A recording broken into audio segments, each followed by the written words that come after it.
Hello and welcome to Wait, It Gets Better, the improvisational storytelling podcast, where every week a few friends get together and we combine our ideas and combine our thoughts and combine our random happenstance, our improvisational powers together to keep warm in this dark, cold night.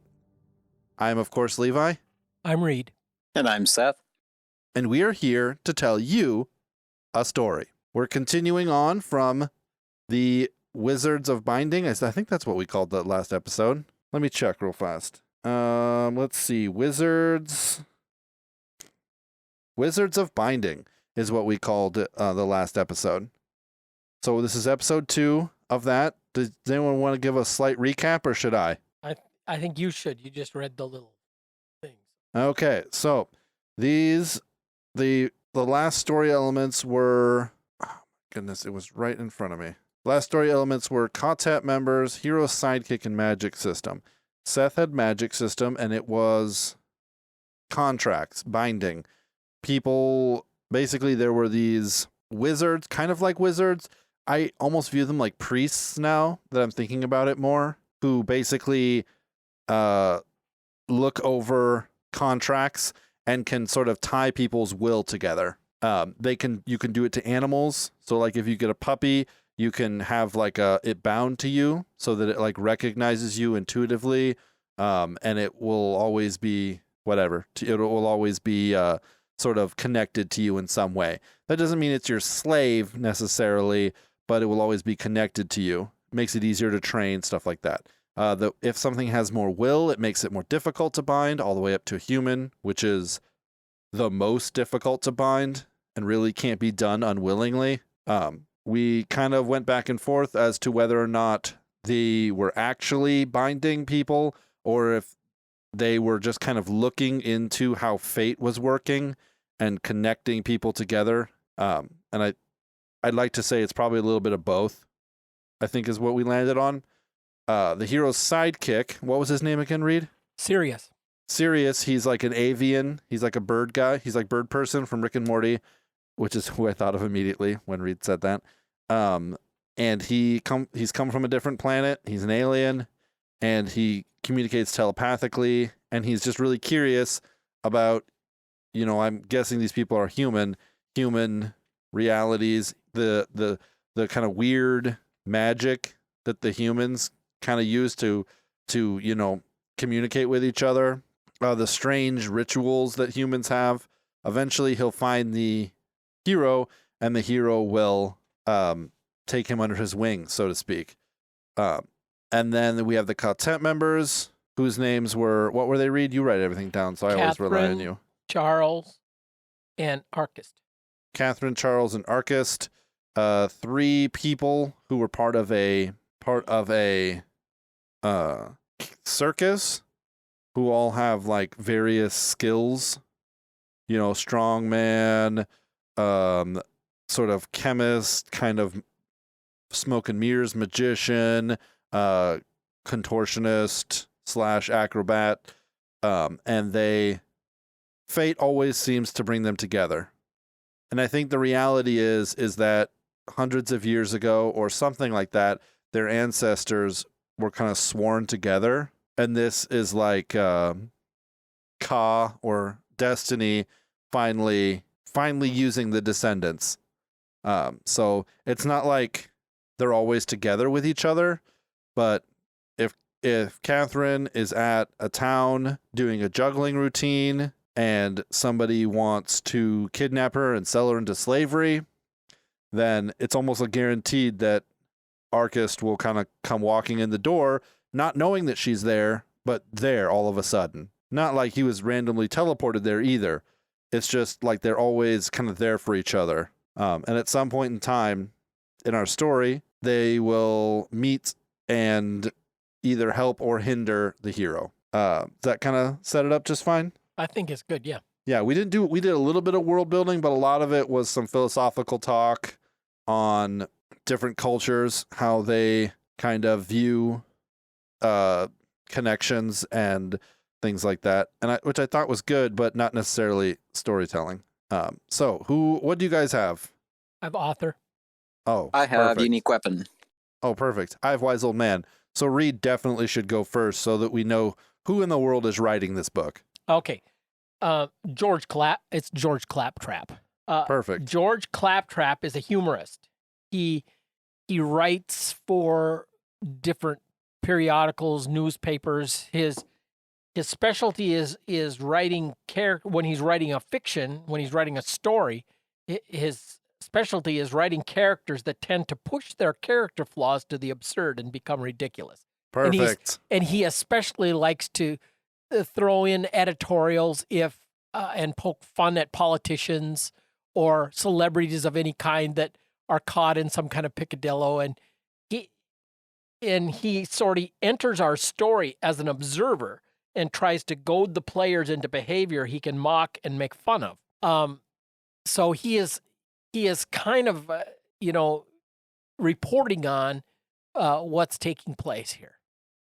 Wait, so is he the writer of this story, or is he a writer in this story? Well, that would be a question. Okay. You may find that out or you may not. Okay, great. So what does he parade? What kind of character does he parade himself as?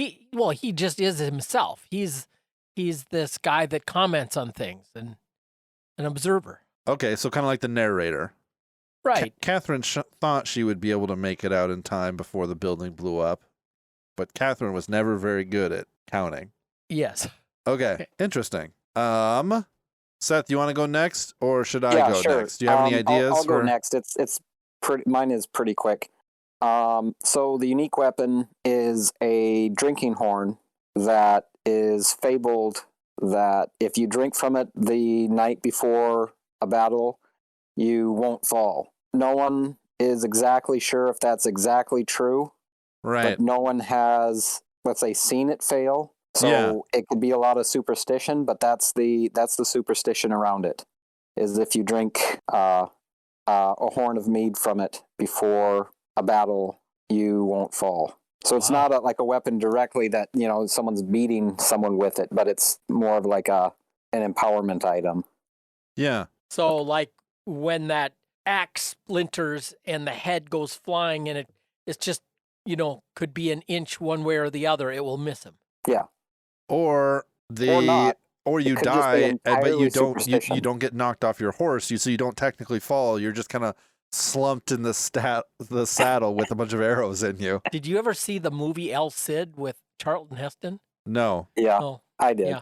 You remember how at the end where they've got him strapped into his saddle? Yeah. Yeah. Anyway, that's what I thought it would. I was thinking of Kingdom of Heaven with the king of Jerusalem who had leprosy, and so they had to tie him to his saddle. Yeah, that's right. Okay. Well, I'll introduce the wise old man then, and introduce some world building into this.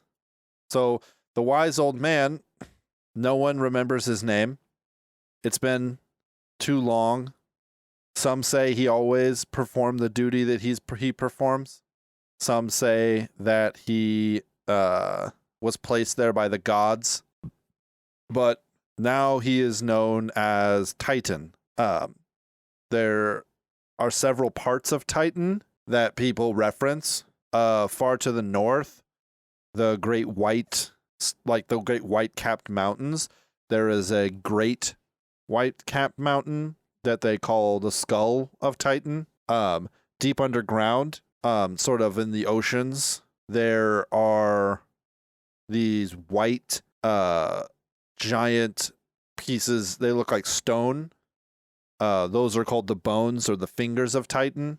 Titan is a man who, in time out of mind, lost a bet with the creator god and said that basically made a deal with the creator god, made a contract, made a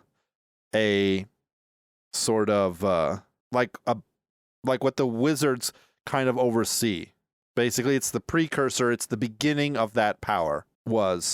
He performed this duty for the creator god, and the creator god basically told him that the future or the reality that he wanted, like his wife back, his kids back from whatever death, whatever great tragedy that they had suffered, that he had sort of performed so magnificently since then. I'm thinking it's kind of in like a post-calamity sort of situation where there was a great convocation.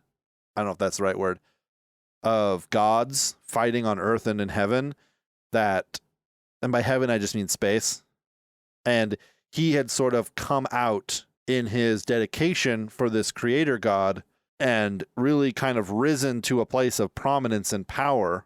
He wasn't a god himself, but his kind of fury over his family's death and his passion and his dedication, that after all the other gods were kind of locked away, he asked this creator god if he would do something to make his family alive again. And the creator god said, I can't. It's passed on from my sort of my sphere of influence. And he said, well, then I'll die. Like that's the thing that's left for me. And he told him, I have another job for you. If you will make this deal with me, if you will agree to this, then we'll be bound together, right? And I won't just be your god that you worship, I'll actually be your friend. And if you do this for me, then I will exert all of my power for you. I can't do it now. It'll have to be sometime in the future. But if you do this thing for me, then at the end of the creation, at the end of time, I will do this thing for you that you ask. And he said, I'll do it, without even hearing what it was. And what it is to hold the world together. So Titan is a man who holds the world together. And his fingers you can see under the ocean. His skull you can see in the far north. They call the thunder his cries for his lost love. They call the rain his tears. He is the world. On him and on his dedication to the creator god is what the creator god used to build the world. And everyone says that at the end, once Titan is loosed, right? Once he is back, then that's the end of time, right? Because there's some people who believe that he holds up the world.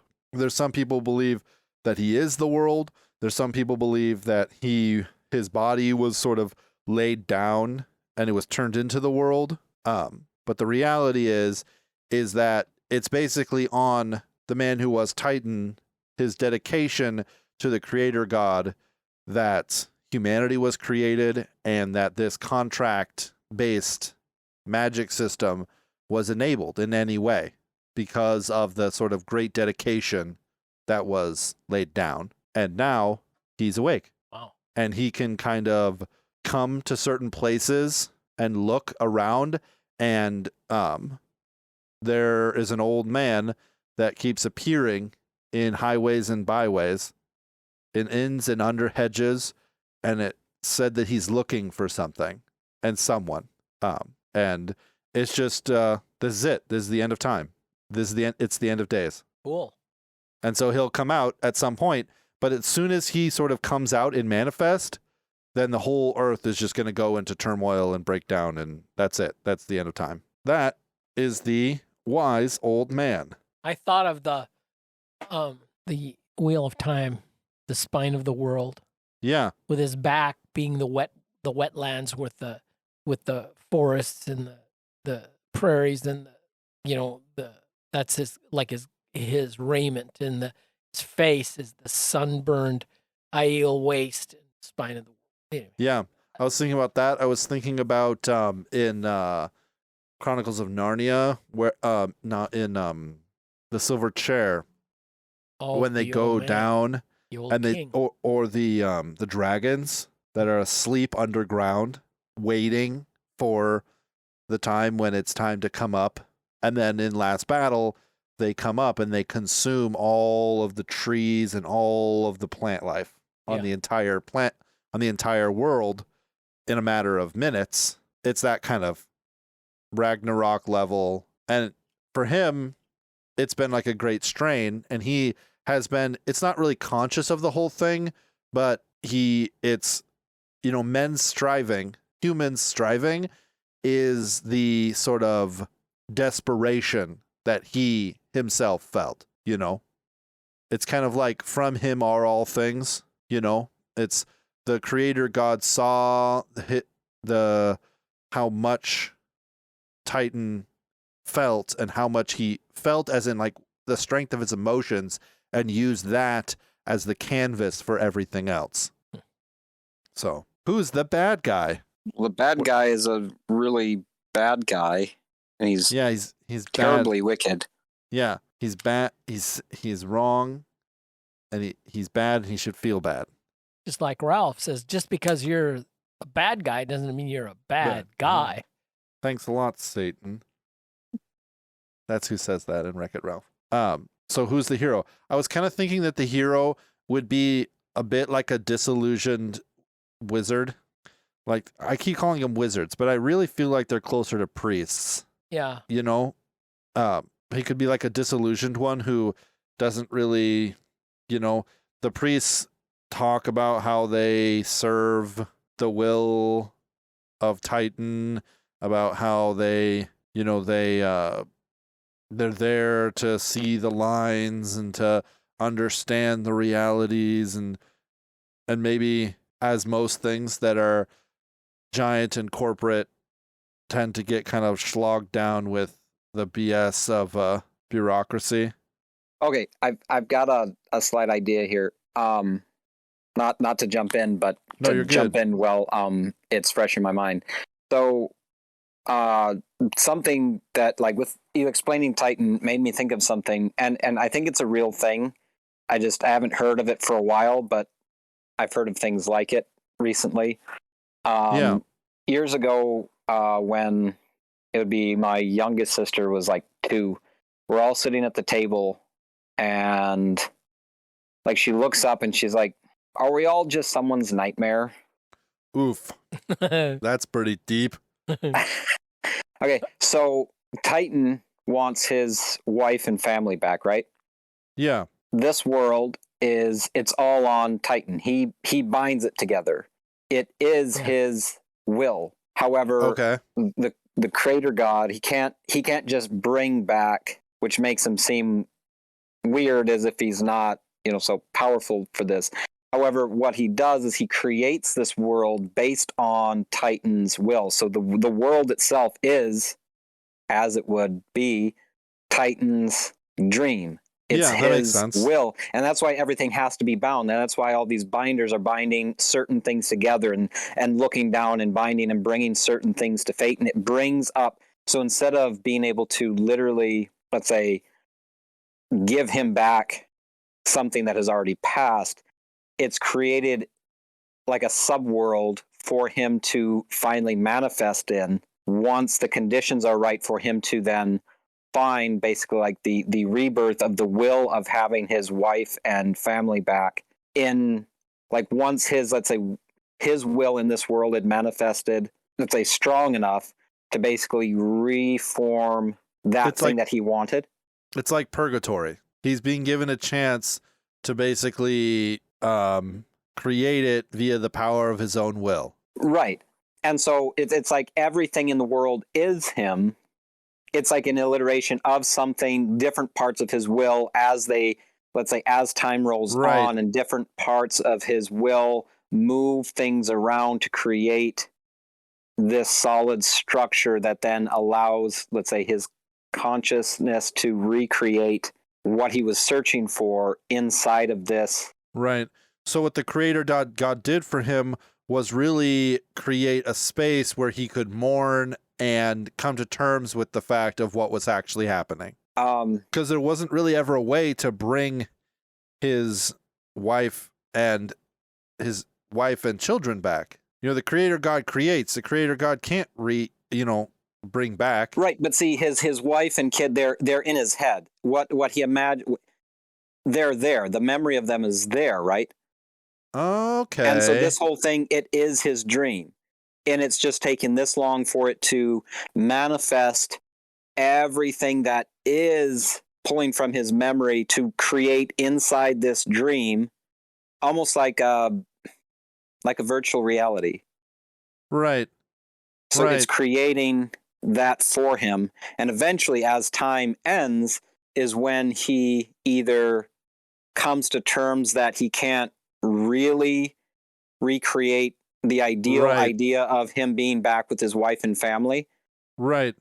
Or does in fact manifest, let's say I don't know, I'm thinking, like, I don't want to be too sacrilegious or controversial, but like as like the fulfillment of time was right for, like the one to be born kind of, but it's all inside of what is his will. And so it's just all the binding, all the thing is all his will for that, pulling all the parts together to finally, let's say, recreate and like give birth to his wife and family inside of his like dream world that then he is, because it is him, it's his. So what would make the most sense then is for the hero to be him as he was a young, strong warrior, right? As he was before he, destroyed himself to fight the gods, right? And so then he would meet his wife as she was before they met, right?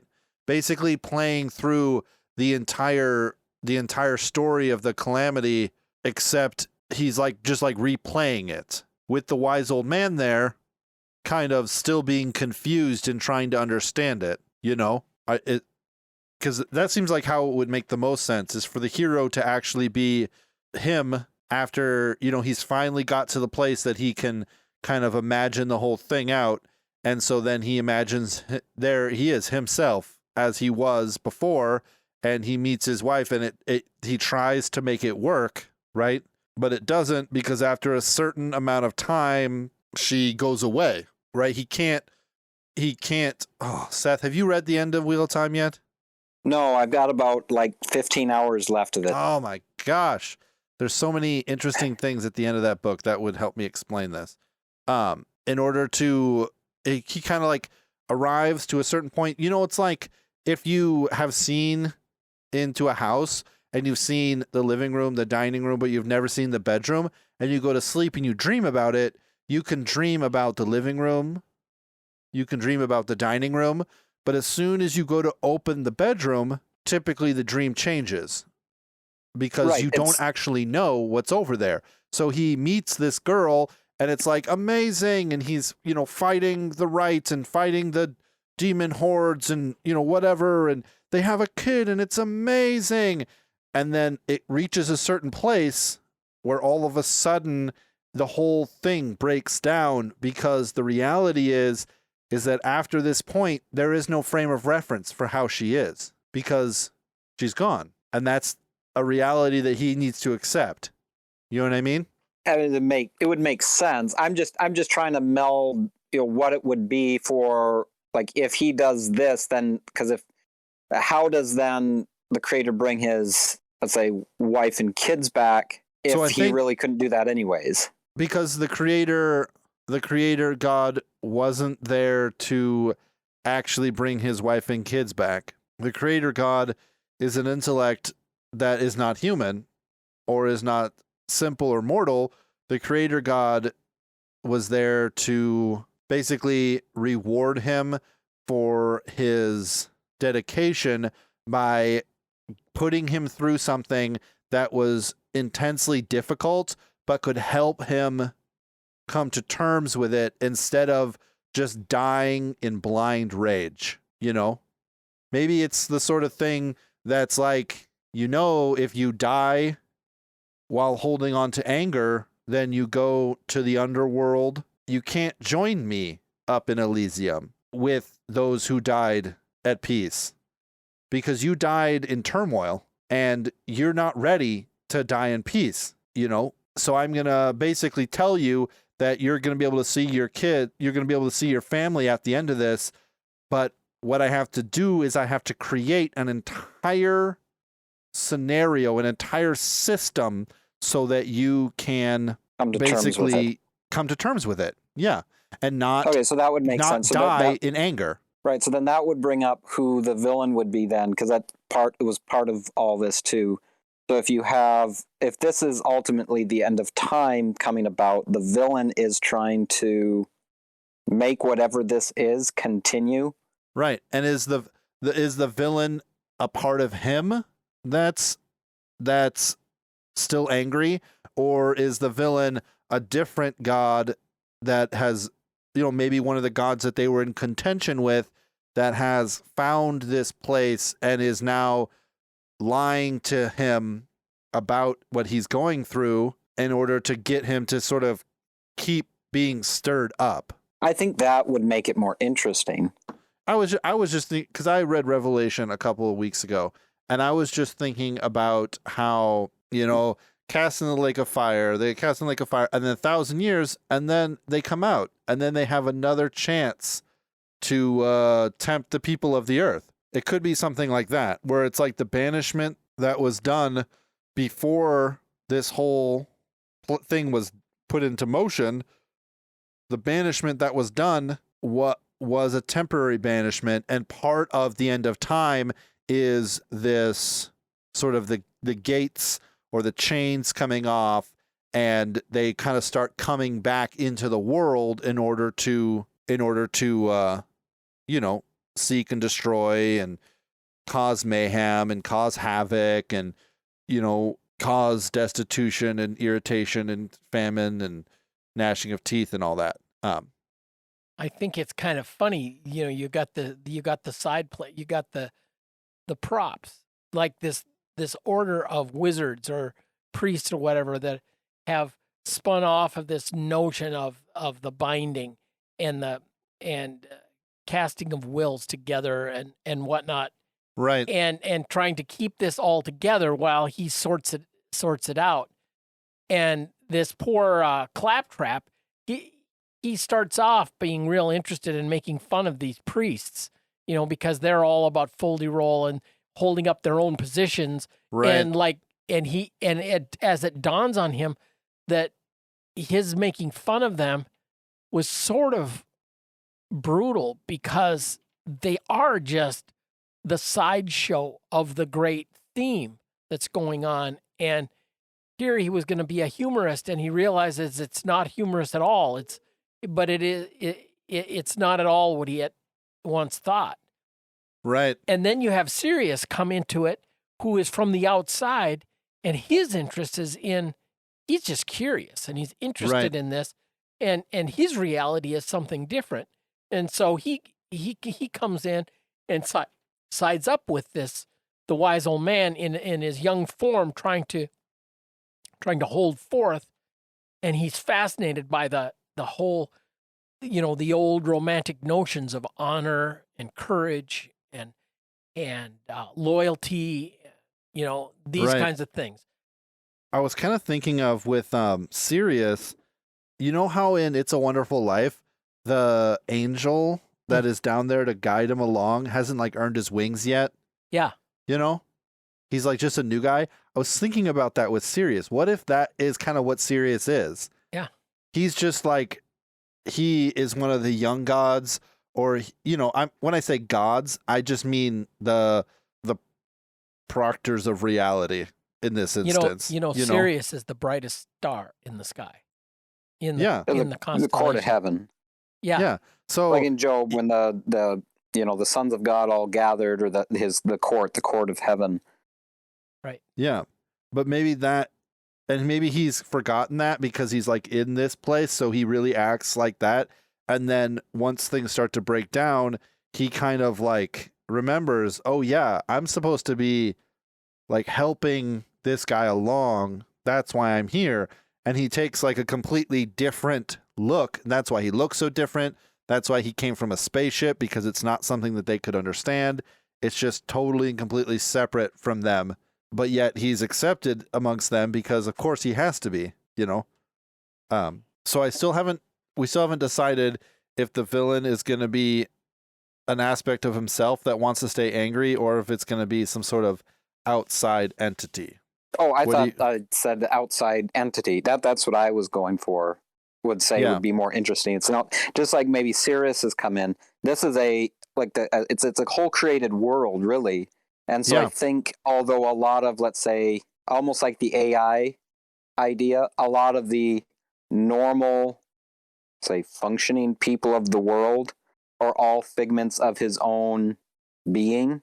Yeah, aspects of himself That play out things. But I would say other people, like maybe the quartet, maybe like obviously Sirius, the villain, other people that have come in, other adversaries that have come in, are outside sources that are either being brought in or pulled into this created reality to play a role to either assist or come against the hero. Yeah, I can kind of see that the quartet members, they are, since they ride on the wings of fate, that the god of creation, his father is fate. And so the quartet members are kind of like the dad. He just kind of adds his quartet members into any of his kids' creations just to see what will happen. He's like, okay, I like this, what you got going on here. Oh, you're you're redeeming his soul. I'm just going to throw Catherine and Arbist and Charles in there. And the god of creation's like, okay. It's like, well, don't touch it. I'm doing something with this here. And he's like, yeah, but I can like just throw them in there and they'll just like do some stuff for a little bit and then I'll move them on to somewhere else, but just like, so they kind of like, I love that about quartet members, is that they can just kind of appear and just do something, or I just have this awesome idea, or this awesome picture in my brain of the hero is just like in a punching match in a bar, right? And then he punches a guy and the guy goes through a window, right? And goes out onto the front yard. And then you look up and another guy's going through the window and it's Charles and he's getting punched through a window, right? And then Catherine is on the head of the guy giving him the old knuckle to the head thing. And this fight kind of spills into the street and it's like, there they are also having their own brawl right here. Right. And then they kind of like help each other for a minute. And then like Arbus comes and Catherine and Charles jump on the horses and they just go away through the cloud of smoke that Arcus blasted up. Yeah. And it's like, oh, okay, or like they're sneaking through something and they go to like, oh, we got to pick this lock. And it's like, wait, the lock's been oiled. And the door just opens and they're like, what's happening? And then they go in and they find Arbus like tied up to a, cause he's been caught trying to sneak in somewhere. And he's like, it's what it is. Yeah. I like that idea of just kind of drop in, drop out. These people who fate is bringing along, and it's just so completely incongruent to what anything you would hope to plan. It's like what you want to do is you want Catherine, Arbist, and Charles just to join the party and then to travel with them all the time. But that's just not what happens. They just show up sometimes and then they just leave other times, and that's just how it is. Almost like was it like the Deus Ex Machina that fate keeps throwing in to like save the day for. Right, exactly. Which I used to not like Deus Ex Machinas, but I think they're kind of cool now. I think that it's a reality of history that sort of things like that can happen. So I'm fine with it. Anyways, it sounds like kind of like we're wrapping this one up. Do we want to do that? I feel like we've done a good job of kind of explaining what will happen. I think what'll happen at the end is time, will collapse. They'll be, they'll be fighting with the, they'll finally have broken through all of the minions and the mini bosses, and they'll be somehow doing war with the aspect of this god that this god has sent into this world. And part of me likes the idea of just like a bright light coming on, and then the bad guys are just like immobilized as, okay, time is over. Like someone, like the creator in a director's thing going like, okay, cut. Okay. Yeah. And then the spaceship from Canis Major comes and picks up Sirius that he has been in his escape pod in cryo sleep, and this was all his dream. Yeah, this is all his dream. Or he finally remembers that he's like a angel, basically. Yeah. Who is tasked with helping, and he did a very good job. Congratulations. And he gets given his reward. I really like happy endings. Are you guys fine with a happy ending on this one? Yeah, and George Claptrap writes it all up and publishes it widely and to great acclaim. Right. And Titan loses his grip on his grief.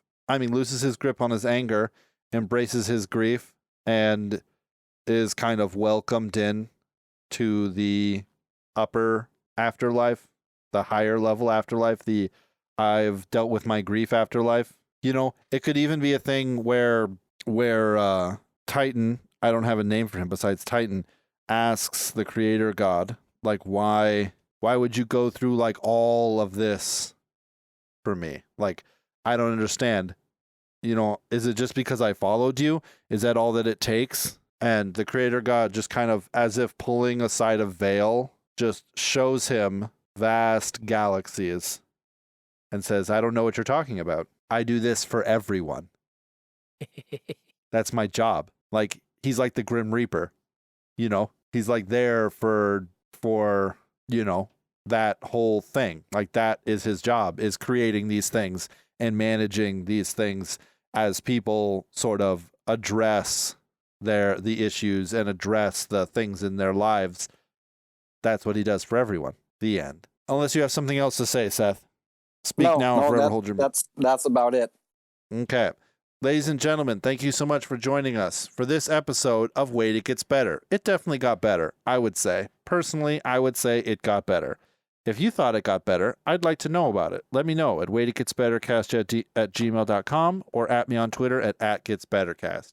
If you didn't think this story got better from the first episode to the next episode, I would say tune into next week, because it's going to get better. We got to get better at some point. We've been doing this for gosh darn 3 years. It should get better at least, maybe this week, or maybe next week, maybe the week after next. You better just keep listening, because I'm sure it's going to get better at some point. Thank you guys. Bye.